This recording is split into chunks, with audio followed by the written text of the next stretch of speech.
Good morning, students. Welcome back to our physics classes.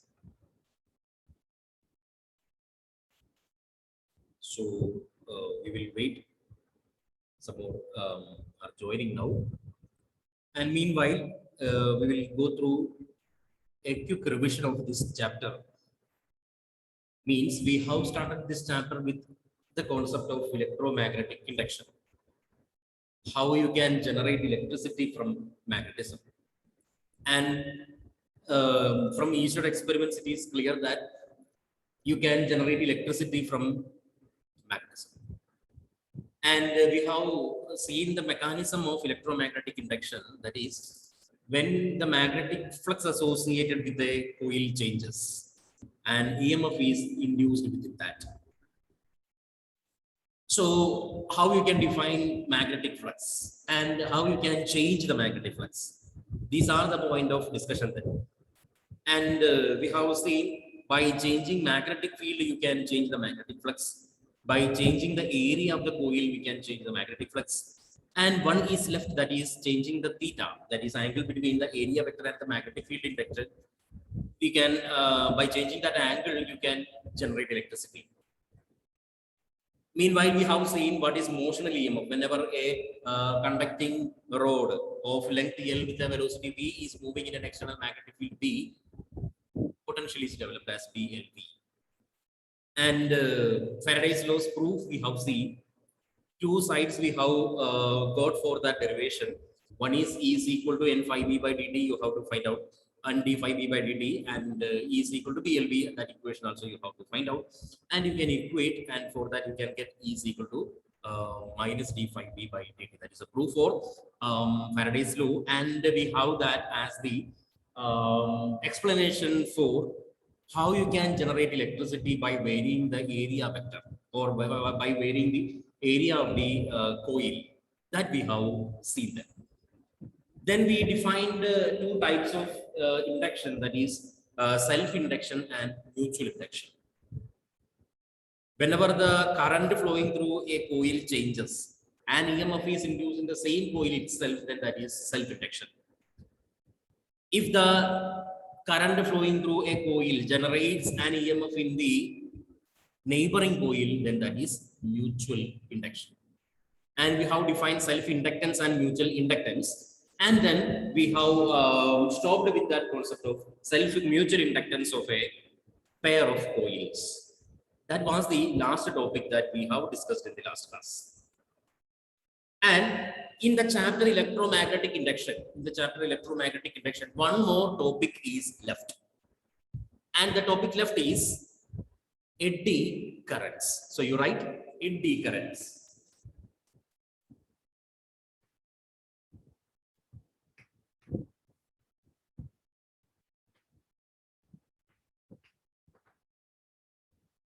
Eddy currents.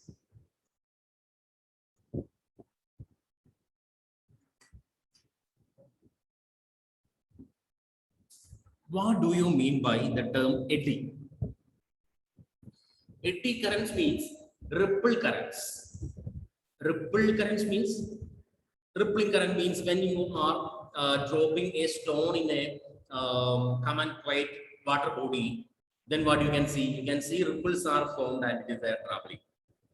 So ripples means closed circular paths, curling paths. So eddy currents are curling currents. Eddy currents are curling currents. That means circulating currents are eddy currents. Circulating currents are eddy currents. So a scientist called Foucault's pendulum and all are the given by this Foucault only. And this Foucault once said that whenever the magnetic flux associated with a circuit changes, an EMF is induced in that circuit. The magnetic flux associated with a circuit changes, and EMF is induced in that circuit. He has, already said that whenever the magnetic flux associated with a metal plate changes, whenever the magnetic flux associated with a metal plate changes, an EMF is induced, and as a result, currents are generated in the interior of that plate. In the interior of that plate. That means it is a bulk property. Bulk property means it is inside the volume of that plate, these currents are generated. So in simply way, we can say that whenever the magnetic flux associated with a bulk material changes, inside the volume, circulating currents are generated. Circulating currents are generated. And when circulating currents are generated, what happens? They will show magnetism. And the induced EMF is in such a way, the induced current is in such a way, it opposes the flux change. It opposes the flux change. So that kind of rippling current or the circulating currents generated in the bulk of a metal when the magnetic flux associated with that is changing. Whenever the magnetic flux associated with a metal plate changes, and circulating currents are generated within the volume of that or inside the metal plate, and that circulating currents are called eddy currents. That are called eddy currents. So see, the eddy currents, you write the definition, you write, whenever the magnetic flux associated with a bulk metal changes or a metal plate changes. You can write metal plate changes. Whenever the magnetic flux associated with a metal plate changes, and some circulating currents are generated. Circulating currents are generated inside the metal plate. Circulating currents are generated inside the metal plates.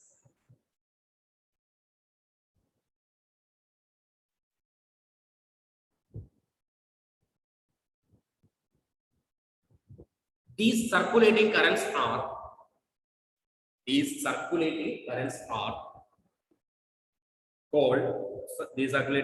called eddy currents. These circulating currents are called eddy currents. Okay, so suppose you are having the poles of a man, north pole and south, and a metal plate is there.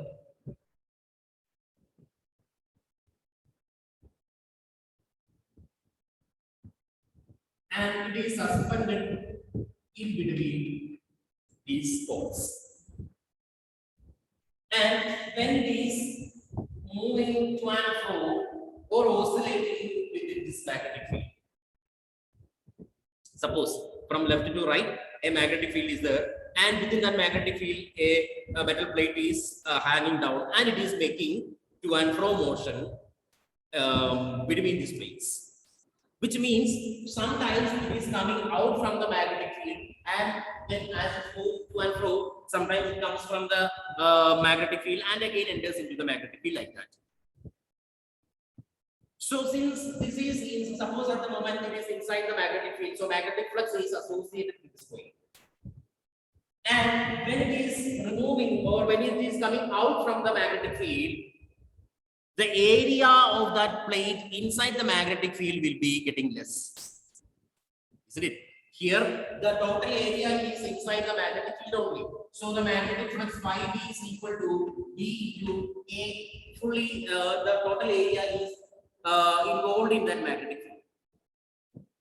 As it moves from that magnetic field, suppose at the moment only half of the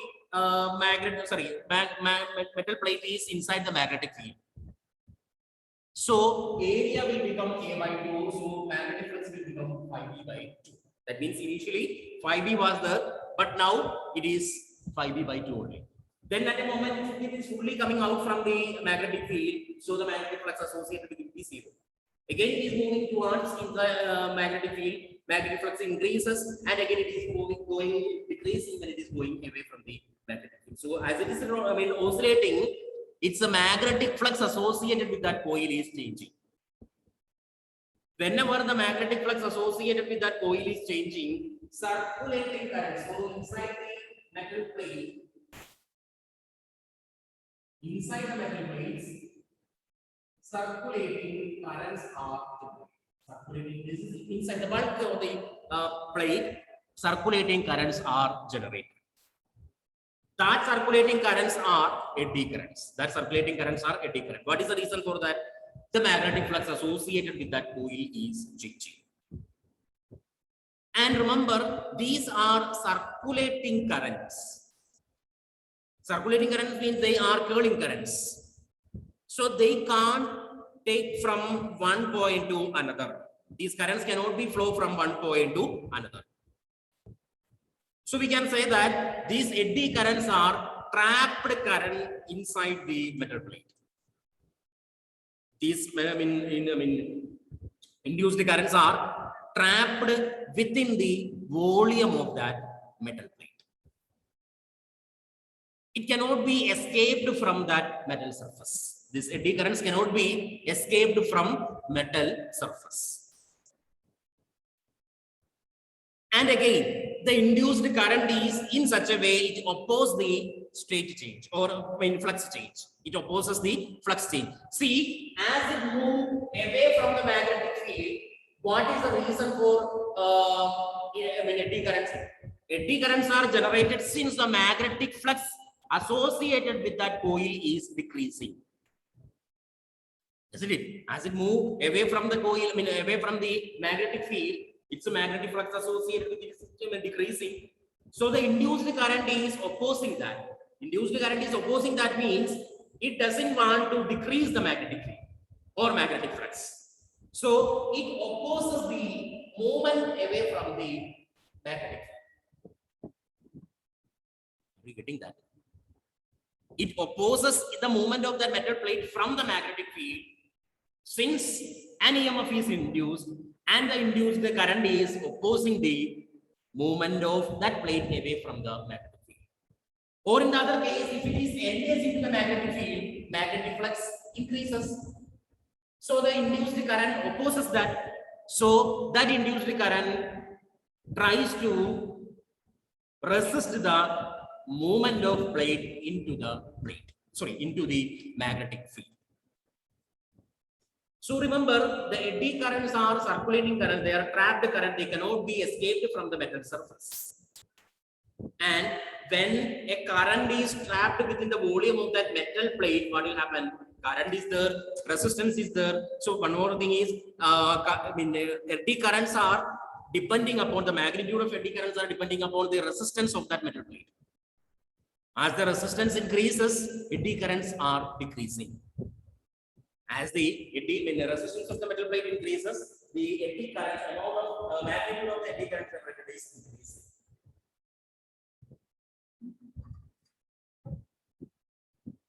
Again, when the currents are trapped inside the metal block, what will happen? That current can heat up that metal.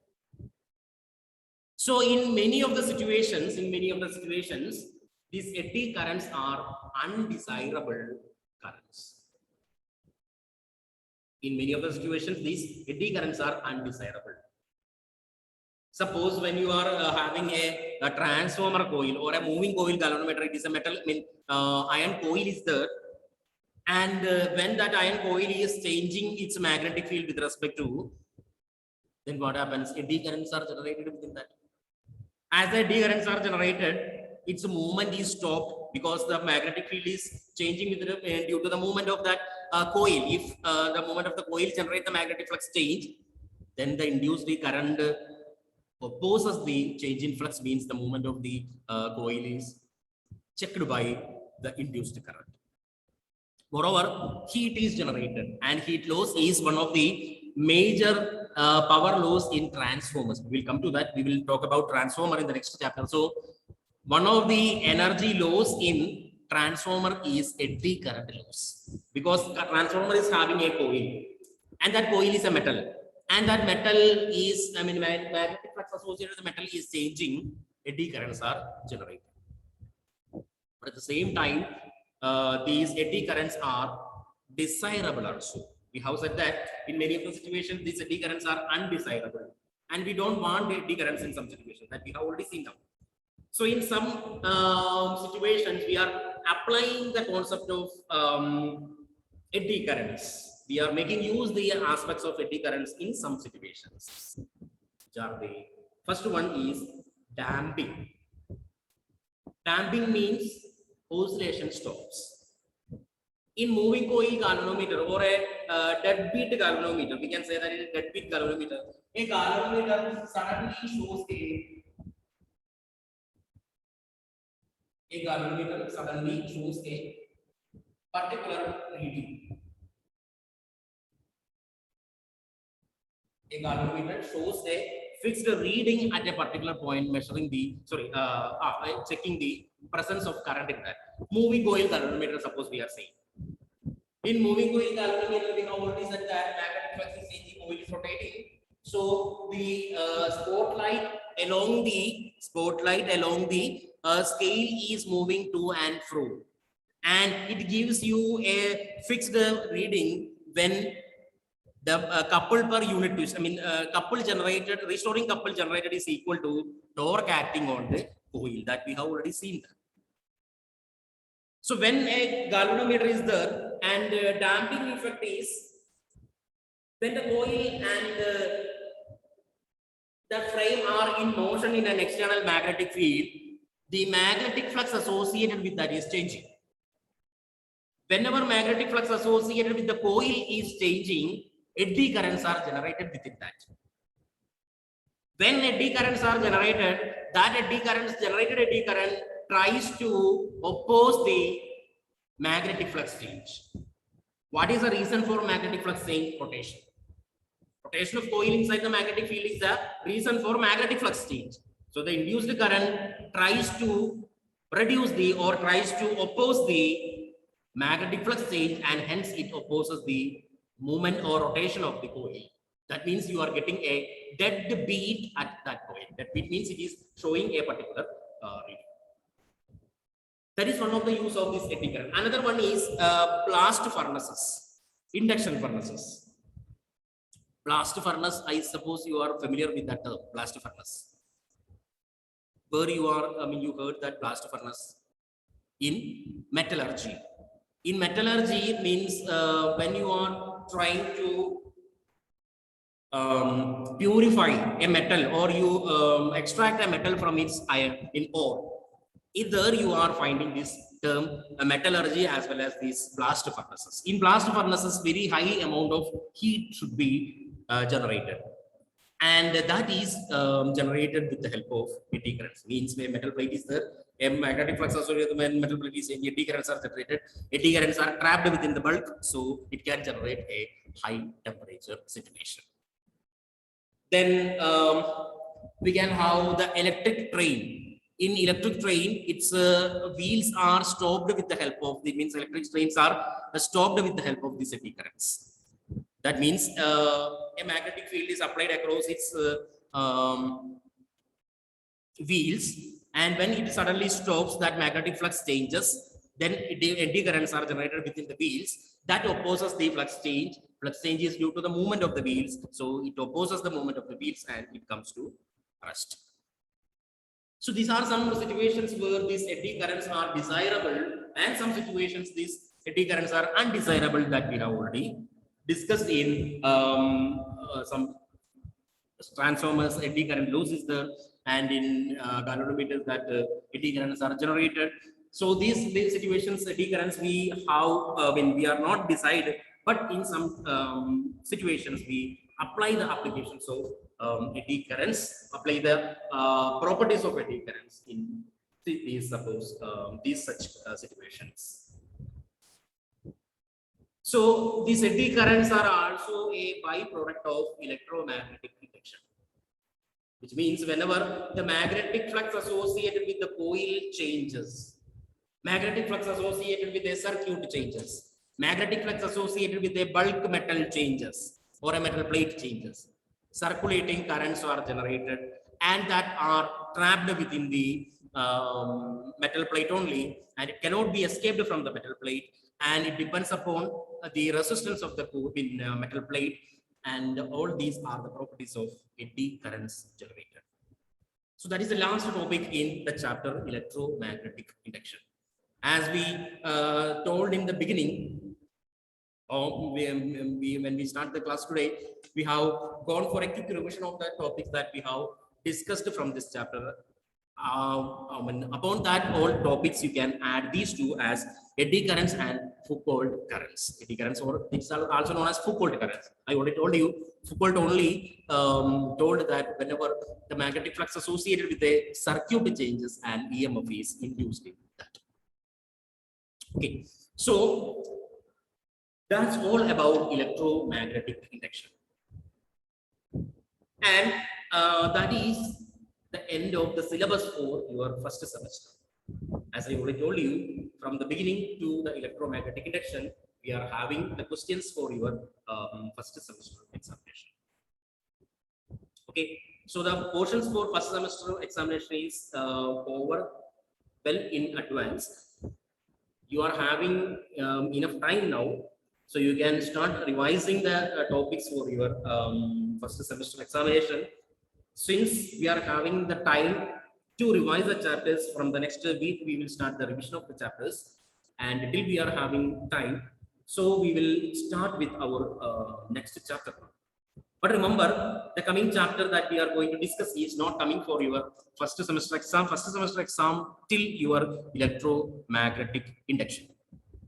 Okay, so during the next week, from the 26th, we will start with our revision, and I suppose that is enough for us. If we find more time is required, then from the next week we will start with our revision. Otherwise, we will continue with the chapters. And meanwhile, you have to start with your revision also. Revision means, first of all, you have to revise the content, the topics that we have already discussed from the last few chapters. And we will go for a quick revision for each chapter in the coming days, that I will tell you in which chapter we are going to revise the next day.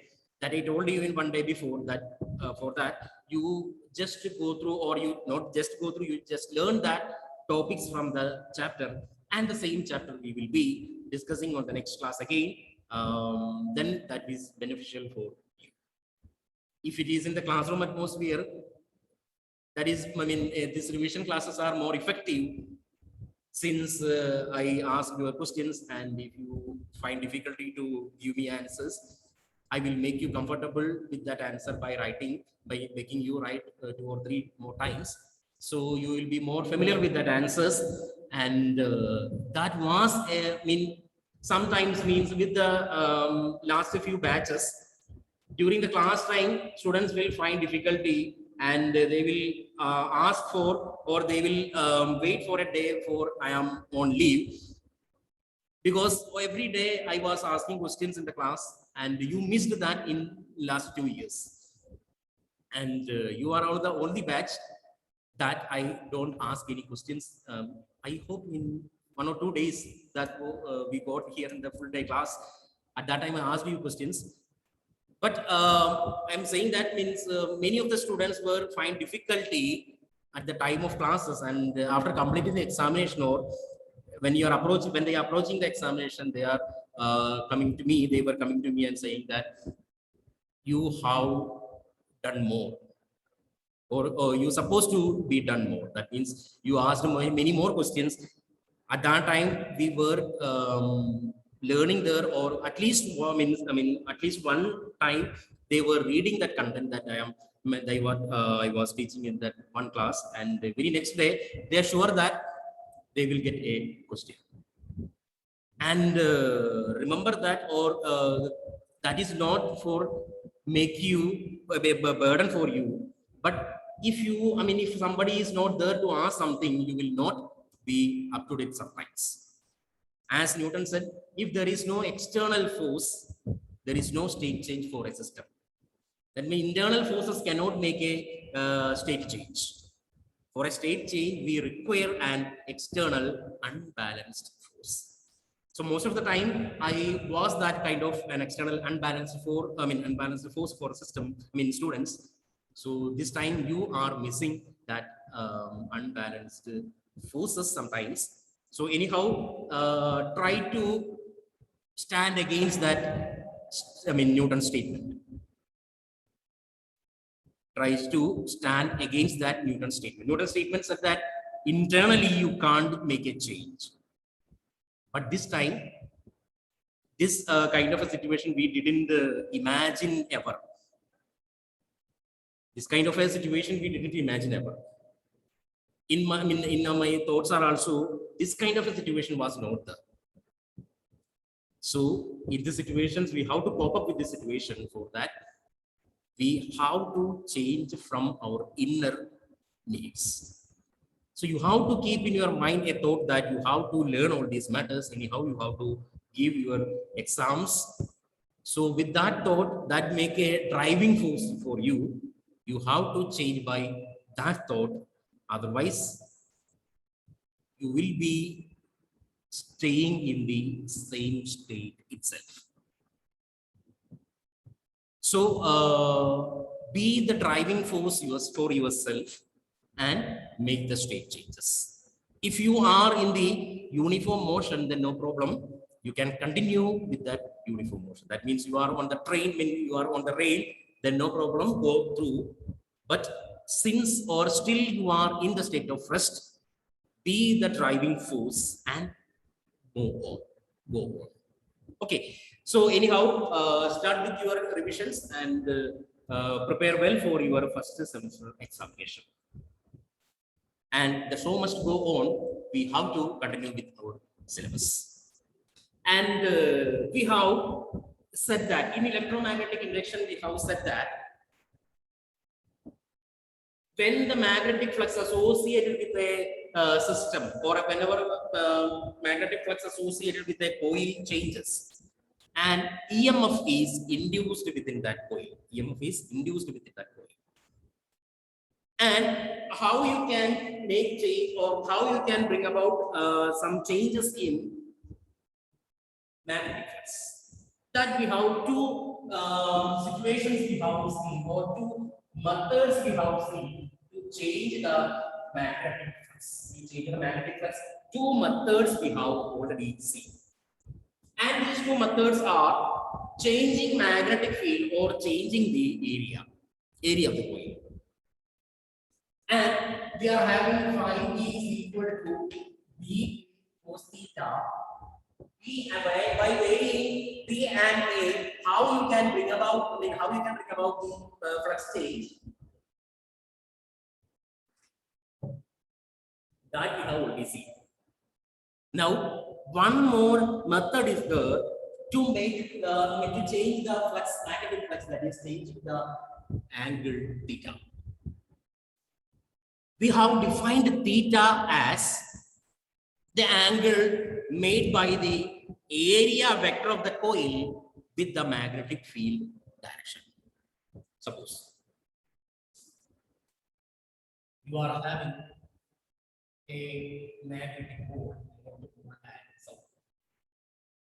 So you are having a magnetic field from north pole to south. Within the coil, so within this magnetic field, you are placing a rectangle. You are placing a rectangle. See, I already told you, area vector is always acting perpendicular to the area surface. Suppose you are having this is an area, this is surface, and the surface is having an area, and the area vector is acting perpendicular to the plane, perpendicular to the plane of the surface. So if you are having a plane like this, and its area vector is acting from the plane in the perpendicular direction. That is, from the plane of this board, this area vector is acting. Horizontally, the magnetic field is acting from north to south. Is it okay? So now, magnetic field direction is horizontal and area vector is perpendicular. So we can say theta between B and A is 90 degrees. Isn't it? That means suppose this is the plate and this plate is placed like this only. Then the case is theta equal to 90. And from here it is rotating clockwise. Suppose it is rotating clockwise. Then what happens? This oil comes like this.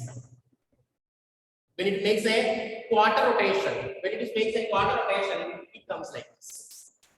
So what happens? Area vector is acting in this direction, perpendicular to the plane, and the magnetic field is also acting in the same direction. Now theta equal to 0. When it makes a quarter rotation, theta equal to 0 degree. When it comes like this, when it continues rotation, when it comes like this, now the magnetic area vector is acting into the plane and the magnetic field is acting in this direction. Again, angle of rotation is, so now the angle between the magnetic field and the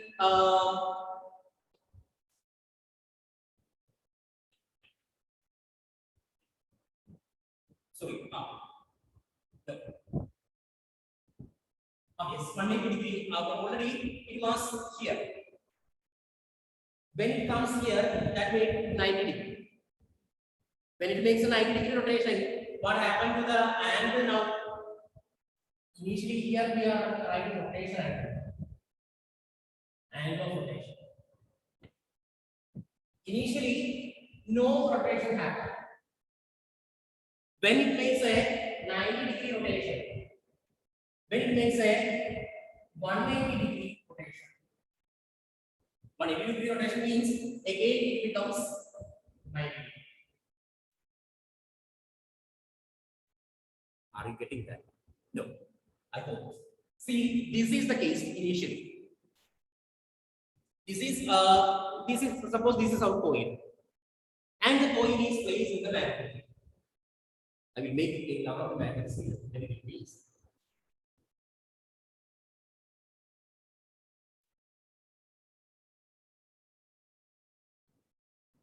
north to pole, south. From north to south, our magnetic field is active. Clear now? See, this is the case initially. Or you can give this is the initial case.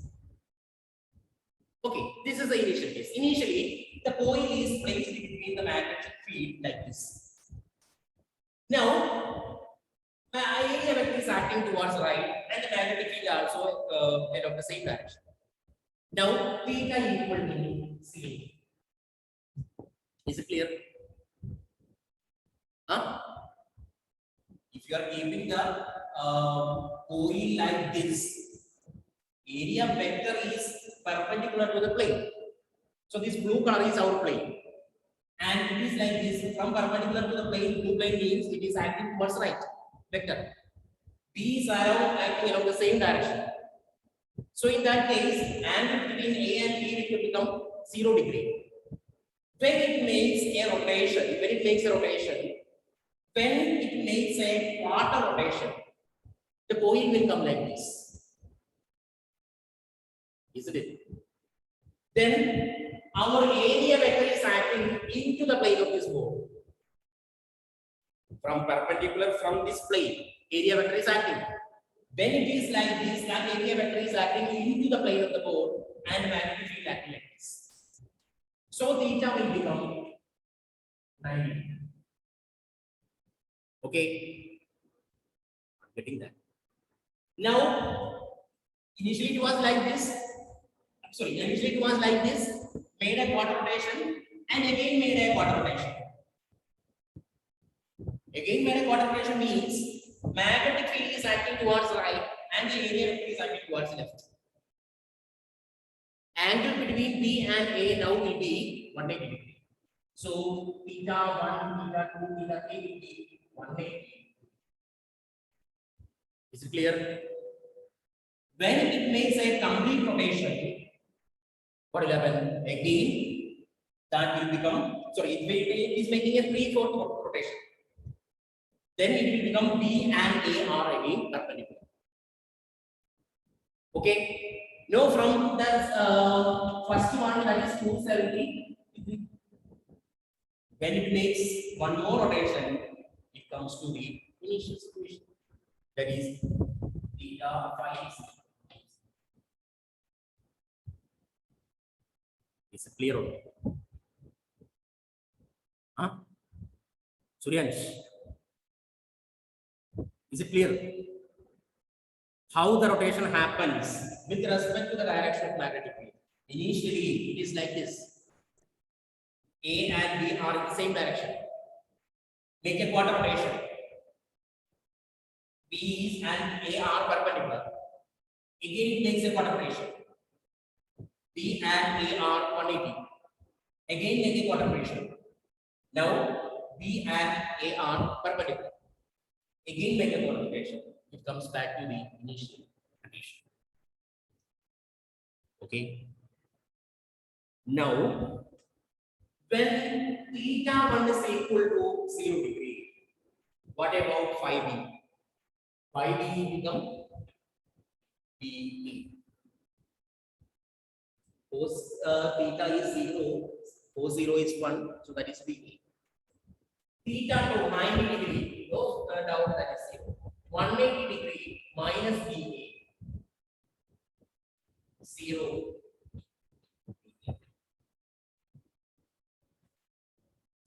This is actually 360 degree. When it makes a complete rotation, 360 degree it completes. When it completes 360 degree, that will be equal to 0 degree. Initial condition. Which means during the rotation of a coil in the magnetic field, during the rotation of a coil inside the magnetic field, magnetic flux changes. Initially it is maximum, reduces to 0, again going to minus BA, that is increasing in the negative direction, and again come to 0 and comes to the maximum. So whenever a coil, a closed coil is rotated in an external magnetic field, the magnetic flux associated with that coil is changing. That we have seen here. Whenever the magnetic flux associated with whenever a coil within an external magnetic field is rotated, then the magnetic flux associated with that changes. Whenever the magnetic flux associated with a coil changes, an EMF is induced within that. Now we have to calculate what is that induced EMF. I hope you are clear with the operation. Is it clear now? How it rotated and how the magnetic flux varies. Anyhow, suppose the coil is rotating with an angular velocity omega. And at any moment, theta is equal to omega t. Because this is displacement, angular velocity multiplied by time. So we can say that phi b is equal to BA cos omega. At any moment, phi b is equal to BA cos omega t. Okay. Now, d phi b by dt. D phi b by dt is equal to d by dt BA cos omega. BA cos omega. What is the magnetic field intensity? What is a area of the coil which is placed inside the magnetic field? Both are constants. So that can be written as B into A d by dt of cos omega. BA into d by dt of cos omega. Differential of cos omega t, that will become BA into omega minus sin omega. Differential of cos omega t is, differential of cos theta is minus sin theta. And if it is omega t, we are differentiating with respect to t, then omega t also you have to differentiate with respect to omega t. So that omega comes out. So anyhow, d phi v by dt, we got as d phi v by dt, we got as minus dA omega sin minus dA omega sin omega t. Okay. But we have E is equal to minus d phi v by dt. Therefore, E is equal to minus dA omega with a negative. So that two negatives will cancel as positive. So we are simply writing that dA omega sin omega. If you are writing it as a potential, V is equal to V0 sin omega t, where V0 is equal to dA omega.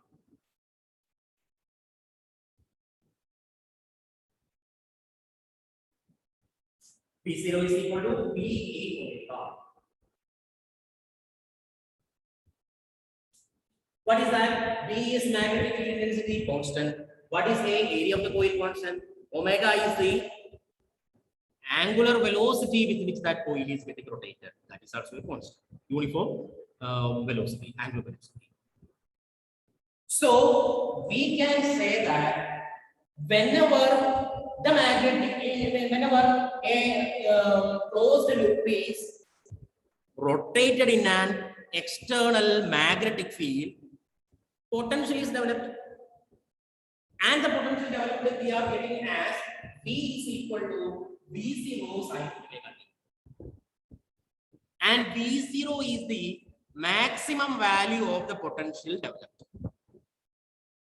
V0 is the maximum value of potential developed, and V is the instantaneous value of the potential developed. V is the instantaneous value, V0 is the maximum value. But when you are seeing this, all the time you are not getting the maximum value. Instantaneous value depends upon sin omega t. Instantaneous value depends upon sin omega t. Sin omega t is a periodic function, and it is varying between positive maximum and negative maximum. Isn't it? Plus 1 and minus 1. Maximum value of sin omega t is plus 1. Minimum value of sin omega t is minus 1. So it is varying between plus 1 and minus 1. Which is varying? Sin omega t is varying between plus 1 and minus 1. Are you getting that? Sin 90 is plus 1. Sin 270 is minus 1.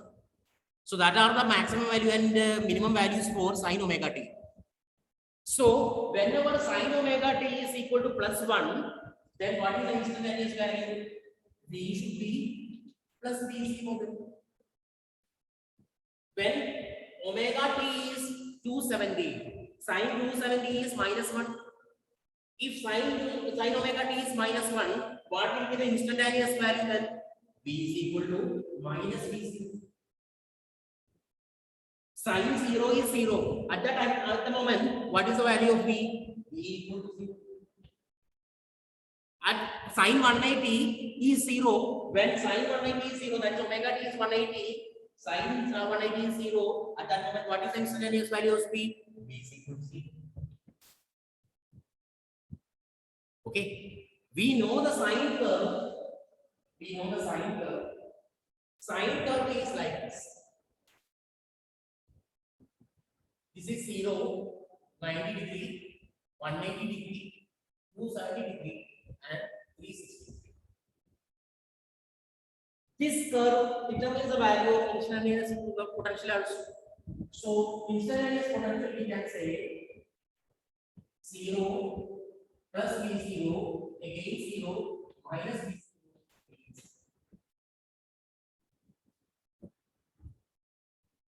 Isn't it? Vikram, are you getting that? So we can say that instantaneous value of potential developed varying between plus maximum and minus maximum. Instantaneous value of potential generated is varying between plus V0 and minus V0. I already told you, sine function is a continuous periodic function. So it will repeat as the coil is getting rotated. This potential cycles are also repeating. When coil completes one rotation, this happens. Which happens? It starting from 0, reaches maximum, coming to 0, reaches to minus maximum, and coming back to 0. That happens when the coil makes one complete rotation. So you are having a potential positive half cycle and negative half cycle. Potential developed is alternately varying between positive half cycle, negative half cycle, positive half cycle, negative half cycle, like that. It is an alternatively changing potential. Alternatively it becomes positive, negative, like that. Such a potential developed, which is varying between a plus maximum and minus maximum. That is known as alternating current voltage.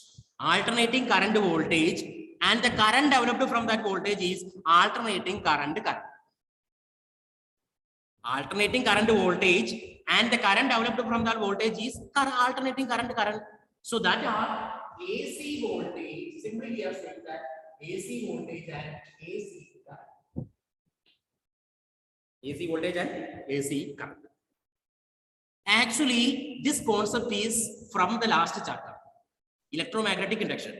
In electromagnetic induction, one more method was there to change the magnetic flux, that is by changing the angle theta. That is the gate for our next chapter. This is the next chapter, that is AC circuit analysis. AC current and AC circuit analysis. That is our next chapter. But remember, this is the continuation from electromagnetic induction. I hope you got how we can generate an AC voltage. How you can generate an AC voltage? You can generate an AC voltage by rotating a closed coil in an external magnetic field. Okay. So just go through that and start revising the content for the chapters for your first semester examination, and we will continue. We will meet in the next class.